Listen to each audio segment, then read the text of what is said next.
Hello students, आज हम discuss करेंगे numerical problems related to Carnot engine, जो हमने लास्ट लेक्चर में डिस्कस किया था। तो आज हम उससे रिलेटेड न्यूमेरिकल प्रॉब्लम्स देखेंगे। तो जो फर्स्ट क्वेश्चन है हमारे पास वो है, a Carnot engine works within the temperature 100 degree and 0 degree. If the work done in the cycle is 1200 kilogram per meter, find the amount of calories extracted from the source. तो जो Carnot engine है हमारे पास वो work कर रहा है with in the temperature range 100 degree and 0 degree. तो हमने जब लास्ट देखा था कार्नोट इंजन, तो उसके अंदर हमारे पास एक सोर्स होता है जिसमें जो हमारा सिलेंडर होता है वो हीट एक्सट्रैक्ट करता है, Q1 वर्क करता है, और उसके बाद हमारे पास एक सिंक होता है जो कि एक लोअर टेम्परेचर पे होता है T2. Q2 amount of heat reject कर देता है सिंक के अंदर.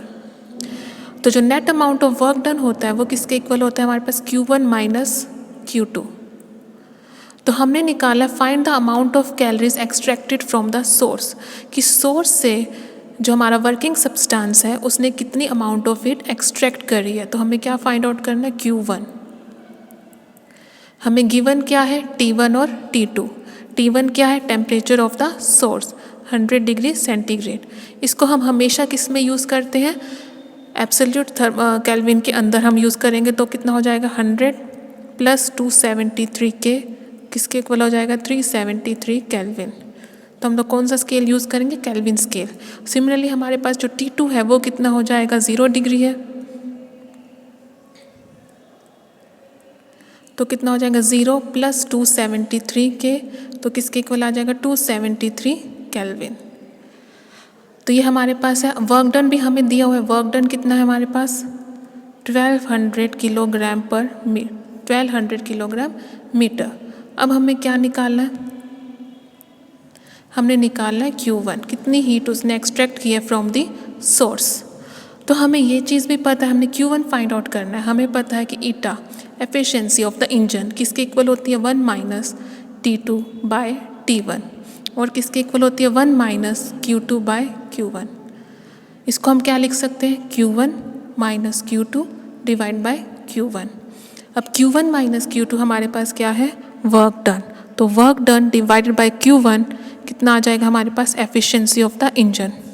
और हमारे पास क्या आ गया, तो हम क्या लिख सकते हैं, W by Q1 is equal to T1 minus T2 by T1. तो ये वाला फॉर्मूला हम यूज़ करेंगे. तो हमारे पास क्या है, T1 भी गिवन है, T2 भी गिवन है, W भी गिवन है. तो यहाँ से हमारे पास क्या आ जाएगा, Q1. तो अगर हम देखें तो हमारे पास क्या है, T1 गिवन था. T1 कितना था हमारे पास, 100 डिग्री सेंटीग्रेड. तो 100 प्लस 273 कितना हो गया, 373 के. T2 हमारे पास कितना है, 0 डिग्री से सेंटीग्रेड. तो हमारे पास कितना आ गया, 273 के. W हमारे पास कितना है, 1200 किलोग्राम मीटर. तो हमारे पास हमें पता है कि जो 1 किलोग्राम अगर हम इसे न्यूटन में कन्वर्ट करना हो तो हम किससे मल्टीप्लाई करते हैं, 9.8 से हमारे पास mg होता है. तो यहाँ पे हमारे पास हमें न्यूटन में कन्वर्ट करना है इसको. तो मास हमारे पास 1200 है, जी की वैल्यू होती है 9.8. तो ये हमारे पास किस में आ जाएगा, न्यूटन में. तो तो कितना आ जाएगा हमारे पास, अगर हमें किलोग्राम मीटर को हम किस में लिखना है, हमें न्यूटन मीटर, क्योंकि 1 न्यूटन मीटर किसके इक्वल होता है, 1 जूल. तो हम ऐसा ही यूनिट जो वर्क के हम किस में लेंगे, हमेशा जूल्स में लेंगे. तो Q1 की भी यूनिट्स जो हीट की भी होती हैं वो किस में होती हैं, यूनिट्स जूल्स में.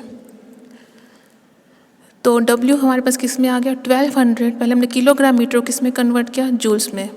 तो किलोग्राम को हमने न्यूटन में कन्वर्ट किया, मल्टीप्लाई किया 9.8 से. तो हमारे पास क्या आ गया, 1200 इंटू 9.8 जूल. अब हमें पता था एफिशिएंसी ऑफ कार्नोट्स इंजन हमारे पास होती है W by Q1 is equal to 1 minus T2 by T1. तो देन हम यहाँ पे heat taken from the source हम पुट करेंगे, Q1 is equal to WT1 divide by T1 minus T2. तो W1 हमारे पास हो गया 1200 इंटू 9.8. T1 हमारे पास क्या था, 373. फिर फिर T1 माइनस T2 373 माइनस 273, तो हमारे पास आंसर किस में आ गया, जूल्स में। पर जो हमारे पास क्वेश्चन था उसके अंदर जो हमें आंसर निकालना था वो किस में निकालना है, heat, find the amount of calories extracted from the source. तो हमें जो Q1 की वैल्यू है वो किस में निकालनी है, कैलोरीज में। तो कैलोरीज में निकालने के लिए हम जूल को किस में कन्वर्ट करेंगे, कैलोरीज में। तो उसको हमें करने के लिए क्या करना पड़ेगा, हम डिवाइड करेंगे 4.18 से। तो जब हम डिवाइड करेंगे तो हमारे पास आंसर किस में आ जाएगा, कैलोरीज में। तो कितनी अमाउंट ऑफ हीट एक्सट्रैक्ट किए from the source, 1.05 into 10⁴ calories. Second numerical है हमारे पास, हमें निकालना है find the efficiency of Carnot reversible heat engine working between the steam temperature and temperature of the melting ice. तो किस किस के बीच में वर्क कर रहा है वो, steam temperature and temperature of the melting ice. तो स्टीम टेम्परेचर कितना होता है हमारे पास, 100 डिग्री सेंटीग्रेड। तो कितना हो जाएगा ये 373 के। और टेम्परेचर ऑफ मेल्टिंग आइस कितना होता है हमारे पास, 0 डिग्री सेंटीग्रेड। तो कितना हो जाएगा 273 के। तो एफिशिएंसी का हमें फॉर्मूला पता है, कितना होता है, eta is equal to 1 minus T2 by T1। तो यहाँ पे हम पुट करेंगे 1 माइनस 373 बाय 1 माइनस 2 T2 है हमारे पास 273 बाय 373। तो हमारे पास आंसर क्या आ जाएगा, efficiency of the Carnot engine. तो 1 minus T2 by T1, T1 T2, eta is equal to 100 by 373। Efficiency हम परसेंटेज में निकालेंगे तो मल्टीप्लाइड बाई 100। तो हमारे पास efficiency of the Carnot engine आ गई 26.8%। थर्ड क्वेश्चन है हमारे पास, रिवर्सिबल इंजन है, works between two temperature whose difference is 100 degree centigrade. मतलब जो रिवर्सिबल इंजन वर्क कर रहा है बिटवीन टू टेम्परेचर, सोर्स और सिंक का, उसका जो डिफरेंस है वो कितना है, T1 माइनस T2 हमें दे रखा है 100 degree centigrade. If it absorbs, अगर ये अब्जॉर्ब करे 746 joule of heat from the source, तो Q1 क्या था, heat absorb from the source कितना है वो 746 जूल्स, और gives 546 heat joule to the sink. तो Q2 कितना हो गया, 546 जूल्स। तो calculate the temperatures of the source and the sink. तो हम निकाल सकते हैं एफिशिएंसी किसके इक्वल होती है हमारे पास, 1 minus T2 by T1 is equal to 1 minus Q2 by Q1। तो T1 minus T2 divide by T1 is equal to Q1 minus Q2 divide by Q1। तो यहाँ से T1 माइनस T2 हमारे पास 100 है, डिवाइड बाई T1 वैल्यू हमें चाहिए, तो 100 by T1, तो 100 by T1 is equal to Q1 minus Q2 by Q1। तो T1 हमें निकालना है, तो हमारे पास T1 कितना आ जाएगा, 100 into Q1 divide by Q1 minus Q2। इनकी वैल्यूज़ हम पुट करेंगे तो हमारे पास T1 आ जाएगा। फिर T1 माइनस T2 हमारे पास 100 है, तो हम लोग T2 कैसे निकाल सकते हैं, T1 minus 100 is equal to T2।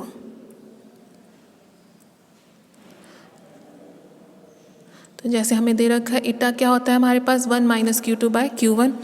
तो हमारे पास क्या आ गया, 0.268। फिर ईटा हमारे पास क्या होता है, 1 माइनस T2 बाई T1, तो 0.268। T1 माइनस T2 हमारे पास 100 था, 100 बाई T1। तो यहाँ से हम टेम्परेचर ऑफ द सोर्स निकाल लेंगे, हमारे पास कितना आ गया, 373 K। हमेशा जब हम निकालेंगे एफिशिएंसी में हमारे पास में केल्विन स्केल में ही यूनिट आएंगे, उसको हमने सेंटीग्रेड में कन्वर्ट करना है, कभी भी सेंटीग्रेड में हमारे पास नहीं आएगा। पर जो डिफरेंस ऑफ द टेम्परेचर होगा T1 माइनस T2, वो जो डिफरेंस ऑफ द टेम्परेचर होगा between the source and the sink, वो सेम होगा इन सेंटीग्रेड स्केल में भी और केल्विन स्केल में भी। क्योंकि अगर हमारे पास T1 100 सेंटीग्रेड है और T2 0 डिग्री सेंटीग्रेड है, T1 माइनस T2 इसमें भी 100 है, और अगर हम केल्विन में ट्रांसफ़र करें 373 के और 273 के, इसमें भी जो T1 माइनस T2 है वो हमारे पास क्या है, 100। तो जो डिफरेंस इन टेम्परेचर होगा बिटवीन दी केल्विन स्केल और सेंटीग्रेड स्केल में, वो हमेशा क्या होगा, सेम। पर जो हम इसमें टेम्परेचर की वैल्यू पुट करेंगे वो हमेशा हम किस में करते हैं, केल्विन स्केल के अंदर ही। तो हमारे पास जो आंसर आएगा उसके यूनिट्स हमेशा क्या होंगे, केल्विन। इस चीज़ का ध्यान रखना है।